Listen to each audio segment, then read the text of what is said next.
I found the book in the crypt of a ruined monastery deep in the Black Forest, in a place no map dares to name. The vellum pages had browned to the color of dried blood, and the first line, written in archaic Latin, made my hand tremble.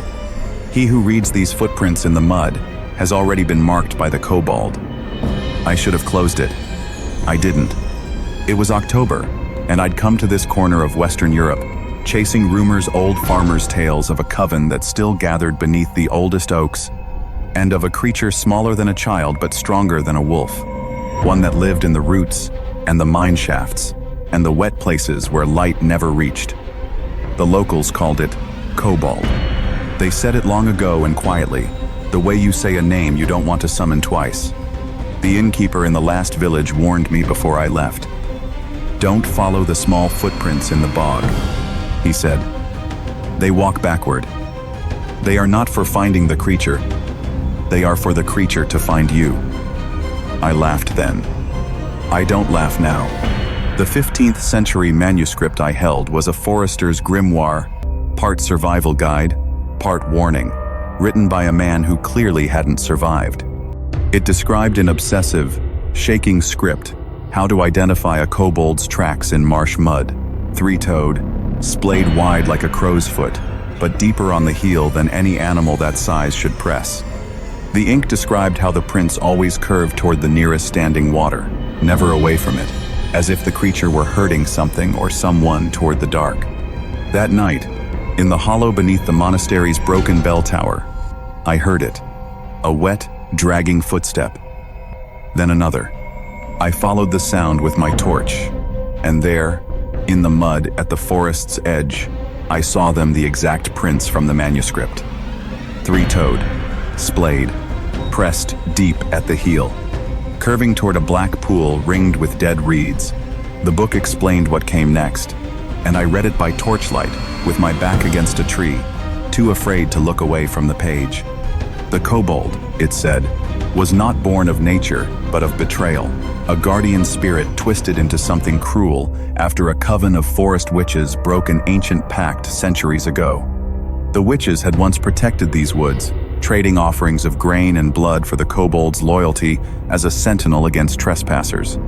But when the witches grew greedy and tried to bind the creature permanently with iron and dark rites, the kobold turned. It didn't kill the coven outright. It cursed them, bound their spirits to the same forest they'd tried to enslave, so that even now, on certain moonless nights, their pale shapes drift between the black trunks, still chanting fragments of the binding ritual that failed them, eternally trying to finish a spell that can never be completed. The footprints, the manuscript warned, were the kobold's way of marking which witch shade or which living trespasser it intended to herd toward the bog next.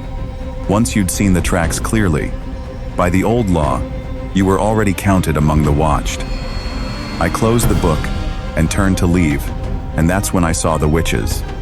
Not shadows, not imagination. 5 gaunt figures in rotted ceremonial cloth, standing in a loose circle around the black pool, their mouths moving in unison around words with no sound.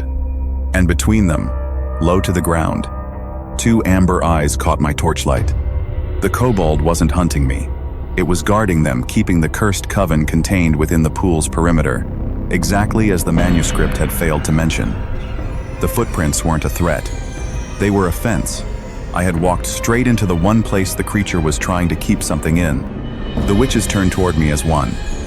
The kobold let out a sound between a growl and a sob, and I understood, with a horror colder than fear. It wasn't protecting its territory from me. It was warning me to run before the coven noticed a living soul standing inside their circle. I ran. I didn't look back until I reached the tree line, and when I did, the pool was empty, the figures gone, and only the 3-toed prints remained, now circling the spot where I had stood, as if confirming I'd been there, and marking that I would need to be watched again. I still have the manuscript. I still don't know if the kobold saved my life or simply postponed something. If you ever walk the old forests of Western Europe and find footprints that curve towards still water, don't follow them, and don't look away either. Subscribe, because next week, I'm going back to that bog with the manuscript's final, untranslated page, the one that describes how to break the witch's curse, and what happens to whoever tries.